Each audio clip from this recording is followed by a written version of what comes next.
About 6 months ago, I was visiting a dear friend of mine, and she started having severe stomach pains.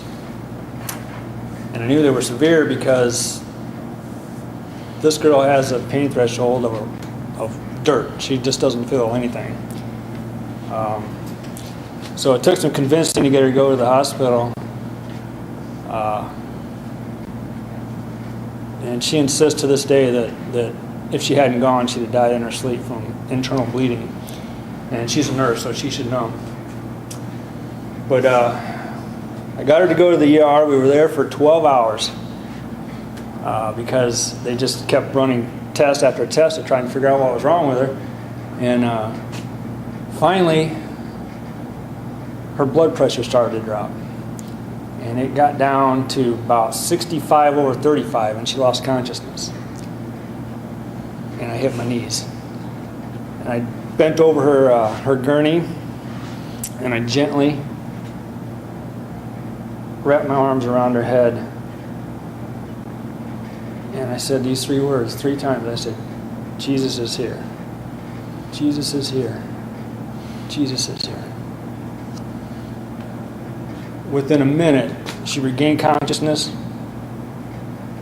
Her blood pressure returned to normal, and the internal bleeding stopped. With probably an hour and a half later, we were driving home. It was the moment that I proclaimed my faith in Jesus, in the healing power of Jesus. And she was okay. Where do you go when you're hurt? We went to Jesus. Sure, we went to the emergency room first, but they couldn't help her, so we eventually went to Jesus. Tonight we're going to look at another woman who had an issue with bleeding. If you can turn to Mark 5:25 in your Bibles. This woman had a serious problem. If you think your problems are bad, man, she had it going on from all sides. Now, it's important to remember that this has taken place at a time when Jesus is he's headed to heal the daughter of a esteemed synagogue leader. Pretty important guy, a well-respected guy. And we'll pick it up in Mark 5:25. And a woman was there who had been subject to bleeding for 12 years. She had suffered a great deal under the care of many physicians and had spent all she had. Yet instead of getting better, she got worse. When she heard about Jesus, she came up behind him in the crowd and touched his cloak. Because she thought, hang on a second, I forgot to put this up. There you go. She thought, if I just touch his clothes, I'll be healed. Immediately, her bleeding stopped, and she felt in her body that she was freed from her suffering. If we skip ahead to verse 34, Jesus says, "Daughter, your faith has healed you. Go in peace and be freed from your suffering."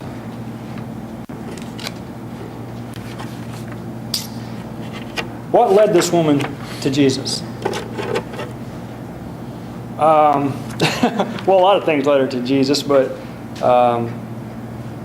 number one, she had nowhere else to go. She had exhausted all her other possibilities. Doctors took her last dime.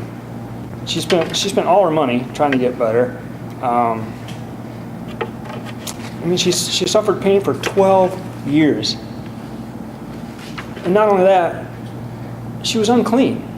She couldn't touch anyone. She couldn't touch the crowd. She couldn't touch Jesus. She had to walk around like a porcupine at a picnic, unwanted, unapproachable. She was ostracized by her community, just separated out, and she couldn't even She couldn't even go into church. Imagine that. Couldn't even go into church. Imagine how desperate she had to be to work her way through the crowd and touch the hem of Jesus' cloak. Knowing those people know they don't want her touching her. So, how desperate did she have to be? She felt useless. She couldn't have babies. She probably, she had a very low self-worth. And she had no intimacy. Which, when you can't touch people, there's no hugging and there was a you might have heard of something called the isolation experiment by Dr. Harry Harlow in the 1950s. He separated out a bunch of monkeys from the other monkeys, and they could see the monkeys. They could hear them. They could smell them, but they couldn't touch them. And after 3 months, he freed them, and within 5 days, I think 1 in 6 were dead. I don't know how many died altogether, but within 5 days, 1 in 6 were dead. The autopsy report called it emotional anorexia. We need contact with other people. Those were monkeys, yeah, but we need contact with other people. That's how we're designed. She had none. She had none. She was in pain, not just physically. She was in pain mentally and emotionally, and she was in pain spiritually. She tried everything. But then she heard about Jesus. And what did she do? What was the first thing she did when she heard about Jesus? First thing she did, she came. She came to him. As soon as she heard about him, she came broken. She came humbly. She came lost. She came looking for an answer. But she came. Sometimes the first step in coming to Jesus is just realizing that whatever you're doing isn't working. She came and she laid it at his feet. She literally laid it at Jesus' feet. What else did she do? And you can write this down on your sheets. What else did she do? She asked. She seeked. Seeking is when you seek Jesus' help, that's asking. That's asking for help.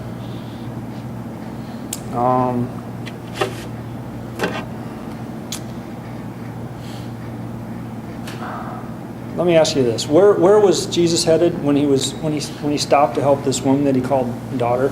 He was headed to heal the daughter of this esteemed synagogue leader.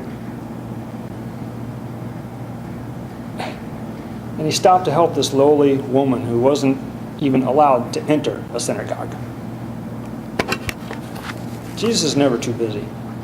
Never too busy to help anybody. Jesus stopped in his tracks to help this woman. And what else did she do, though? She did one other thing. Well, she did a lot of things, but she stopped. She came, she asked, and she believed. She believed. Matthew 9:20, and I don't think I have it, but Matthew 9:20 says that she believed that all she had to do was touch the hem of his cloak. After all the doctors that she went to, all the schooling that these doctors had, couldn't heal her. But all she had to do was just touch the hem of his gown. That's faith. That's faith.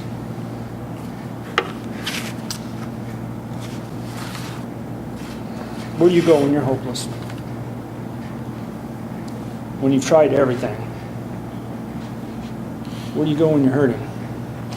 We all hurt. Nobody's immune. It's part of being human. Almost everybody's fighting some kind of battle inside. So be kind to each other.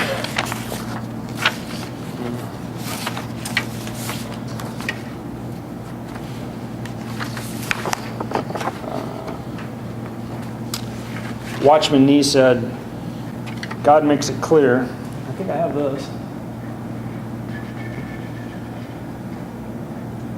God makes it clear in His Word that He has only one answer to every human need. His Son, Jesus Christ. Have you ever felt hopeless? With a girlfriend or boyfriend? With mom or dad or coach or best friend? Where did you go? Did you go to a counselor? Did you go to your pastor? Did you go to a friend? Or did you go smoke a joint? Or consult a bottle? I understand self-mutilation is a big thing now. Did you turn to sex for some kind of connection? Where was God in your plans to heal yourself? Where was God in your plans? God always answers prayers. It might not be the answer you're looking for. It might be yes, it might be no, it might be not now. It might be not yet. Because God isn't on our timeline. We don't see the big picture.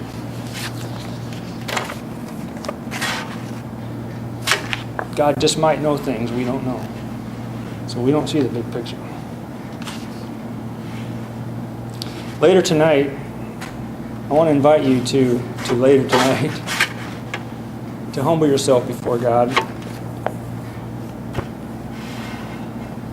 and admit that whatever you're doing isn't working.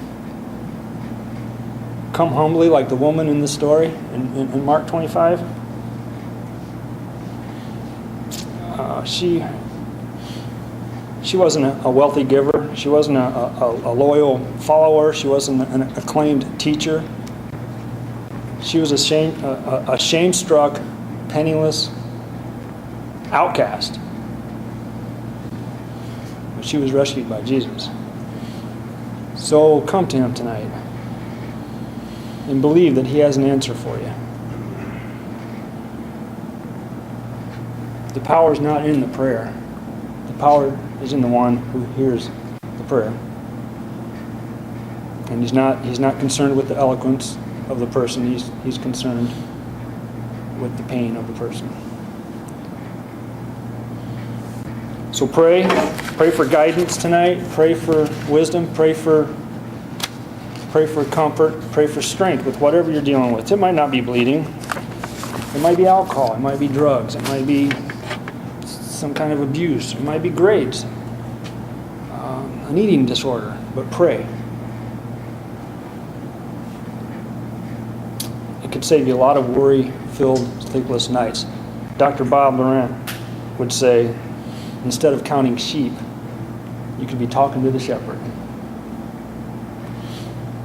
But pray and listen. Sometimes praying is just stepping into the very essence of God and just listening.